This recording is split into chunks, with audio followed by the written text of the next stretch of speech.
कहानी के शुरू में हमें बताया जाता है कि दो भाइयों ने मिलकर एक स्कूल बनाया था, जहाँ पर एक तरफ अच्छाई सिखाई जाती थी और दूसरी तरफ बुराई। मतलब एक तरफ अच्छा जादू सिखाया जाता था और दूसरी तरफ बुरा जादू। इस स्कूल का नाम school for good and evil था।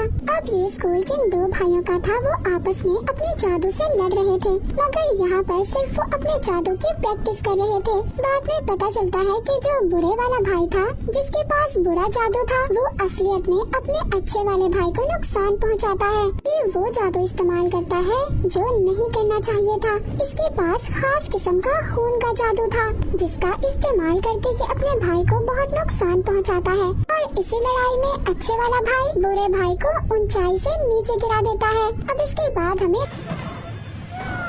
2 साल बाद का वक्त दिखाया जाता है, जहाँ इंसानी दुनिया में सोफी नाम की लड़की अपने डैड और सौतेली माँ के साथ रहती थी। सोफी बहुत ज्यादा खूबसूरत थी। वो परियों की दुनिया में जाना चाहती थी, जहाँ जाकर वो प्रिंसेस बनना चाहती थी। उधर ही एक और लड़की रहती थी जो सोफी की बहुत अच्छी दोस्त थी, मगर ये बिल्कुल प्यारी नहीं थी। इसके बाल चुड़ैलों जैसे थे, इसीलिए शहर के सब लोग इसको चुड़ैल बुलाते थे।